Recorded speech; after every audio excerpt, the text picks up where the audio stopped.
in the early 20th century, when in high school you were reading, there's all these stories about people like, even we were talking about Foucault and Bourdieu early on, but when they were studying, in the 1950s, they were reading, Kant in high school, which is something that now you'd almost think that you'd have to have a PhD to even open the books, That's right? true. That's true. But back then, was something that was accessible, and you could actually think with them and maybe criticize them, find out where they went potentially wrong or what they did right at quite an early age, And so there was That's like back on our side of in Latin America. This had never happened, and I don't know if it will ever happen.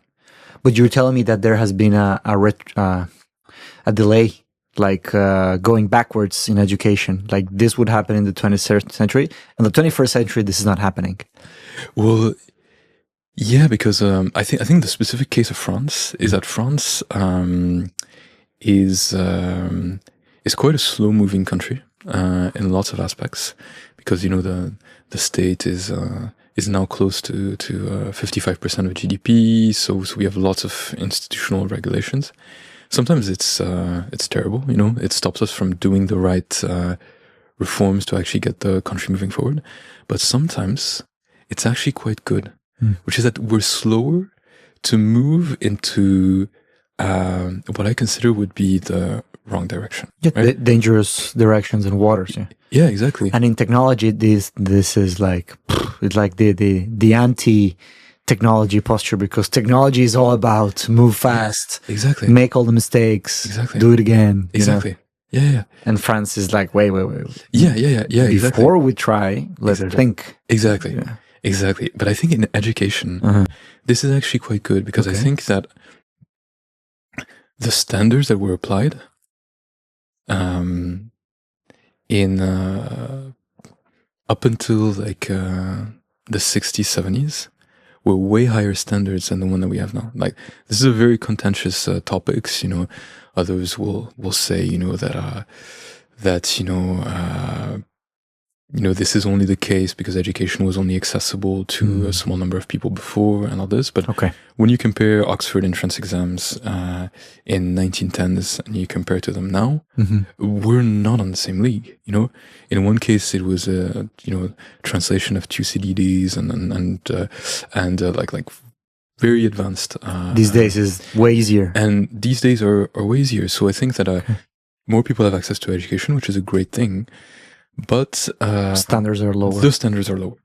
And I think that the fact that the standards are lower, it also shifts the expectations of what people can do. In the US, there's this perception that you can be a whiz kid in technology, right? You can be a Bill Gates, create a company early on, the next big startup, the next big unicorn, yeah, exactly, or like prove a fundamental theorem in your teens.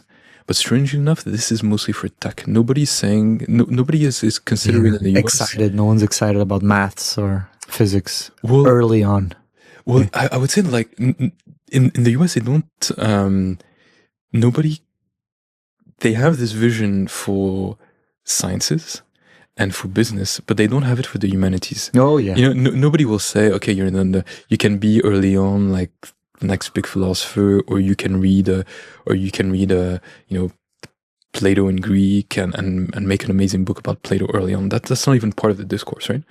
But I think France has kept a little bit of that. Okay. Due to being quite backwards in the educational system. So it's due to keeping some stuff from the early 20th centuries in the present educational system, which is that we still have this idea that you can tackle in the humanities complicated things quite early on. So of course it's like restricted to a very small subset of society and the educational system, but there is still this idea. And I think this is great, because people can do a lot more than what they're told that they can do, in terms of reading, in terms of understanding, in terms of activity. of questioning, and reflecting. Exactly. It's a completely different way of existing in the world. Yeah. With understanding these arguments and these ideas, and the fact that they happened so far back, and with so little, how can I put it, technology, society, culture, whatever we define those, using just the brain, and language, and then writing, writing, reading, listening, speaking, thinking, the basics. And, there's a vibe, a massive vibe. It's not even a vibe. It's a reality that everyone thinks technology solves everything, Yeah.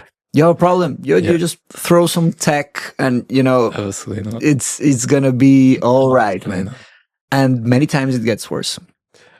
The problem is that the world is so globalized and connected that, the water we swim in this is the water we all swim in, every country. And the economics of the world are crushed by this idea. Absolutely. So, with this, France, but France has generated some. I think Claude, not Claude. There's another big AI company, Mistral. Yeah. That's French, right? Yeah, exactly. Interesting, because even on the tech race, I mean, of course, it's very different to talk about US and China and the rest of the world. It's a completely different conversation.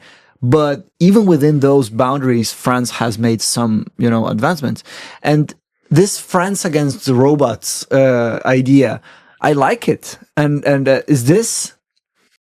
So this is a book from the 20th century or 21st? Yeah, from the 20th century. I'm not sure when Bernanos wrote it, but I think it's. How do I spell that? BERNANOS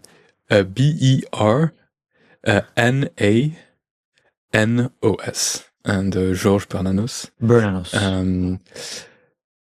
But I think you're raising a really good point as to technology and the idea that people have that technology will solve everything. And there was this Renaissance writer called Rabelais, which had this quote that's been used and reused, but I think misunderstood, which was in French, it's science sans conscience n'est que ruine de l'âme. So okay. We have to go step by step.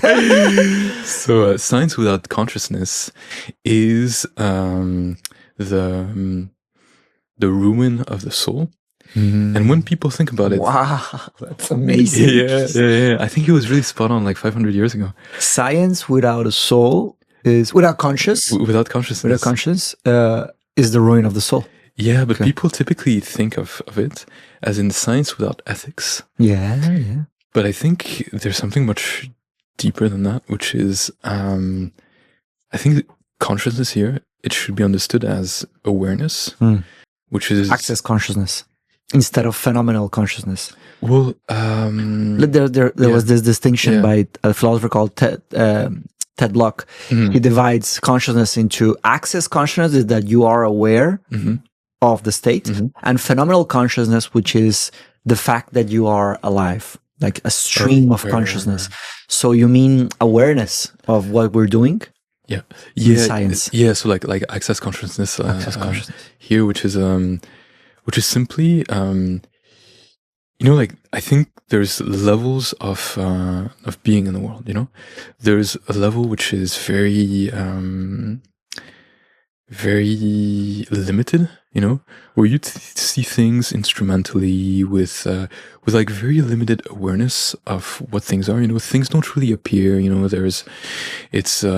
repeat things. The world doesn't evolve. The world doesn't grow. It doesn't really manifest. And then you have increased levels of consciousness where the world just opens up. You realize that, wow, this glass, looks a specific way. You realize, things about the world, about other people. Like the world just appears as a place where you can find beauty, where you can act, where like the world is an open playground for life,